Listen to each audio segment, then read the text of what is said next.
Welcome to part 3 of Being a Better You.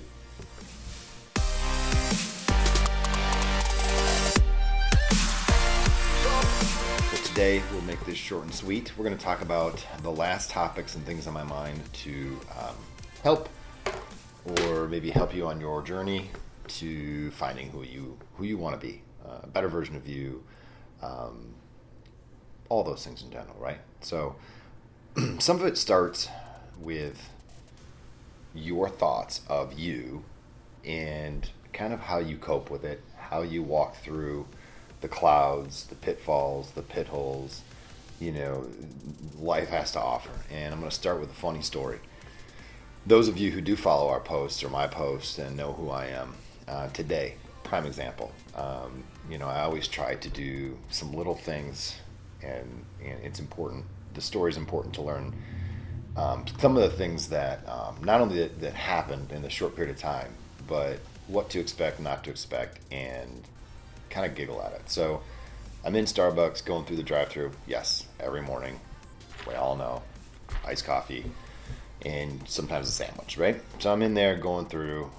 Guy answers, "Hey, Randy, want your regular?" Right? So I always make a point to get to know everybody.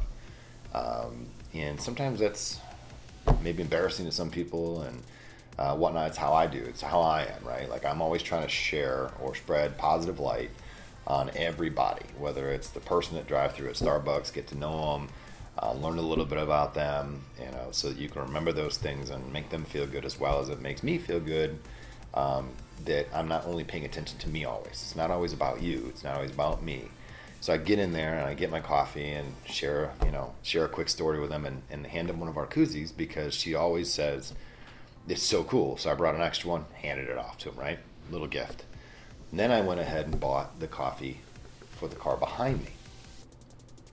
And I never stay to watch a smile or anything else. It doesn't matter. I'm doing it because I want to do little things for other people that I can, when I can, if I can afford to that day. Not every day can you always afford to do these things, but it's a great idea because one, it kind of gives somebody a great start to their day. So I bought the coffee for the guy behind me. I'm leaving and I go out my route and I get caught by a light, and this person who I bought it for is behind me as well. And we turn to go to the office, and they don't wave or say hi, which again, you don't expect those things, right? You don't do things to expect results. You do them because you're wanting to do something without being recognized. The recognition isn't the important part. It's the doing and staying true to who you want to be. So this person not only doesn't wave, doesn't say hi, speeds by me, cuts me off, slams their brakes on, and turns into Walgreens. And usually I get mad or frustrated. You know how road rage can happen. But I'm just laughing, I'm giggling at myself going, that person isn't out to be a better you. They are not. I am. And I'm going to push past that negative, quick road rage feeling or negative, and I'm going to giggle and laugh at it because you know what? It just shows me that I am on the right path. And hopefully you guys can experience that or understand that from that short story, that it's change that has to happen. It's not only in here and here, but what comes out of you and kind of how you treat other people. And it's hard. It's step by step by step change. Little teeny things that you change about yourself. And it's the positive affirmations that I use a lot, and I get teased for them all the time. But positive affirmations are so important. You have to believe in yourself. Whether you use sticky notes, keep notes somewhere, maybe you have a book or a journal. Again, journal, I'm going to bring that back up again. One of the most important pieces of this whole cycle of changing you and what you want to be. And writing down those things that maybe you do not like about yourself, and then write the positive affirmations. I am overweight, and then maybe the positive affirmation is I can change, I am changing, and I'm gonna change, and I love myself for who I am, what I look like, and how I feel. It's more important than you're 10 pounds overweight. That's not life ending, right? So these are small steps, but these are small things, and then setting goals. So positive affirmations are awesome. There's a lot of great books. One of the things that I've done recently as well, there's an app And it has positive affirmations, and it gives unbelievable things to you and remind you. And you can set reminders on this app to remind you that, hey, it's all good. Like, these are, believe in yourself, trust in who you are, love yourself, love your friends, love your family. It's I Am app. It's pretty neat, and you don't have to do anything. You just download it. It's free. Set up the notifications 3-4 times a day if you feel like you need it. Set it up 10 times if you need 10 of them that day, because then it auto does it to your phone. It reminds you, pops up, and it says, hey, take that step, take that chance, believe in yourself. So those are some of the things I do. Some of the things I think that you guys can do.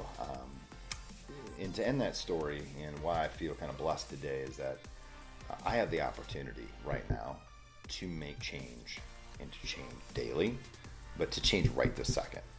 Right after video filming, doing something, and bettering myself, empowering myself, and believing in myself, and believing in my friends and family, and helping them along the way as well.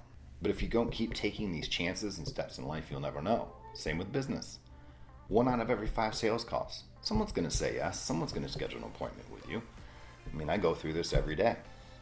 3 of them may ignore me. Maybe I get a voicemail. It doesn't stop my step-by-step process of being a better me, by being a better salesperson, by leading my team better, because I know failure is ultimate. It always is going to be there. It's always going to try to create this huge barrier in front of you. I failed at losing 3 pounds this month. I failed at sales calls. I failed at the worst sales month ever. That is common in the world. Okay, you're going to have these huge barriers of failure and expectations that maybe weren't set properly, or that you're shooting too high too quick. So again, roll back, set step by step by step. Know you're going to have failure, but take that failure as a positive, because it's a learning experience, and it makes you drive harder to be better. So again, there's one thing I do fall back on a lot, and I never thought I would ever say this in my entire life growing up. One of the big books I read is the Bible. It's a life application study Bible. It's just my book that I go to. There's so many great books. There's so much spiritual awareness. Find you. Find what you can center with and understand and want to bring in and believe. Find what that is. Read. And what happens is your mind starts changing its set, and it just starts opening up to different opportunities.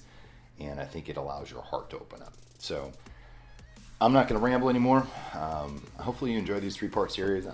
Remember, I'll have in my blog some great apps that are free. They're affirmation apps, journal app that I found that I like to use a lot, and obviously a journal book itself. So I will send those up in the blog. Hopefully you guys enjoyed today and understand you can't change without wanting to change, believing in yourself, and making those small goals so you can move step by step and not have to continually take 2 steps back. You don't have to if you set the proper goals and the expectations that you know you can achieve, and have things that you want. Not monetary, things that you want. Happiness, growth, understanding, composure, and willing to learn.